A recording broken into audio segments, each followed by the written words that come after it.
એટલે સરકારને હવે આપણે ક્યાં લગ્ન કરશું, ક્યારે લગ્ન કરશું, શું કરશું એ બધામાં રસ છે. ગુજરાત વિધાનસભામાં યુસીસી એટલે કે સમાન નાગરિક સંહિતા બિલ પસાર થઈ ચૂક્યું છે. હવે આ બિલ પસાર થયા બાદ યુસીસી કાયદો બનશે અને આ કાયદો બનશે બાદમાં આ લાગુ પડી જશે. જો કે યુસીસીનો બિલ પસાર થયું ત્યારથી જ વિપક્ષ તેનો વિરોધ કરી રહ્યું હતું.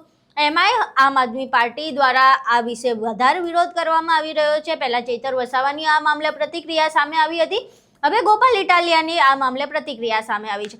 પરંતુ ગોપાલ ઇટાલિયાનો આ સમગ્ર મામલે જે પ્રતિક્રિયા સામે આવી છે એમાં ખૂબ જ વિરોધાભાસ જોવા મળી રહ્યો છે.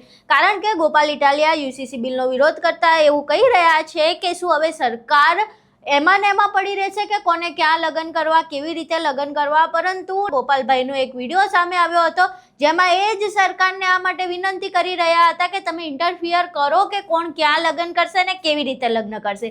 વાત જાણે એમ છે કે લગભગ દોઢ મહિના પહેલા ગોપાલભાઈ એક રજૂઆત કરી હતી વિધાનસભામાં. એવું કહેવામાં આવ્યું હતું કે એવું બિલ પસાર કરવામાં આવે કે લગ્ન નોંધણી જે તે દીકરી જે ગામની છે ત્યાં જ કરવામાં આવે.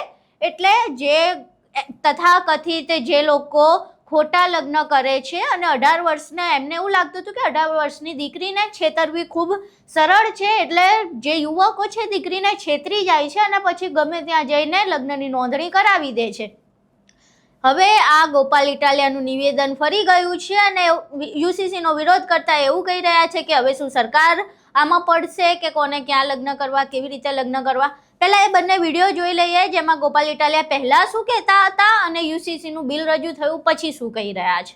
આ કાચી ઉંમરમાં, કાચી સમજણમાં, મુગ્ધતાના કારણે ભાગી જઈને કે ભગાડી જઈને જે પ્રેમ લગ્ન કર્યા હોય છે, સમય જતાં જ્યારે વાસ્તવિકતાનો અહેસાસ થાય ત્યારે આ લગ્નો ભાંગી પડે છે.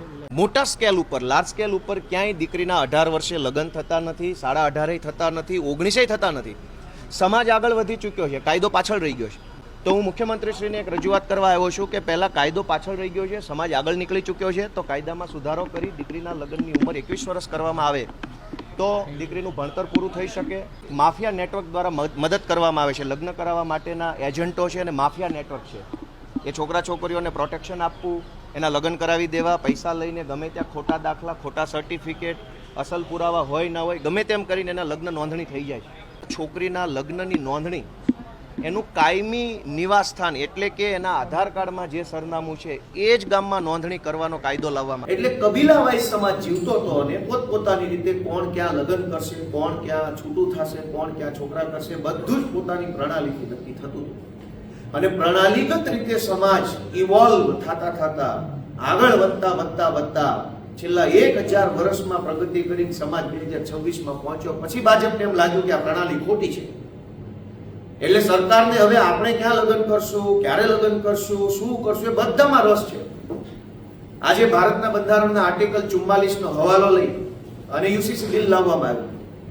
મેં વિધાનસભાની અંદર ધ્યાન દોર્યું સરકારનું કે આર્ટિકલ 44ની તરત નીચે જુઓ તો આર્ટિકલ 45માં એવું લખ્યું છે કે તમામ બાળકોને સમાન શિક્ષણ મળવું જોઈએ.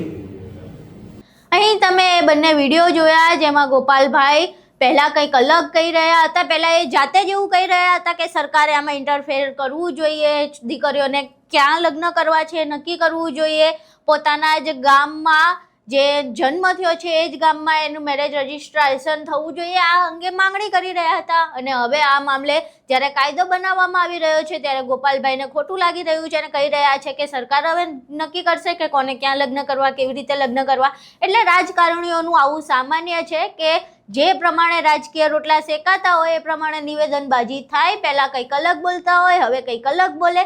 આ રાજકારણમાં ખૂબ જ સામાન્ય છે. પરંતુ હાલ ગોપાલ ઇટાલિયાએ જે યુટર્ન માર્યો છે તેનો વિડીયો સામે આવ્યો છે. સમગ્ર વિડીયો જોયા બાદ ગોપાલ ઇટાલિયાની પહેલાંની અને પછીની પ્રતિક્રિયા બાદ તમારું આ સમગ્ર મામલે શું માનવું છે, તમારા મંતવ્યો અમને કોમેન્ટ બોક્સમાં જરૂર જણાવજો.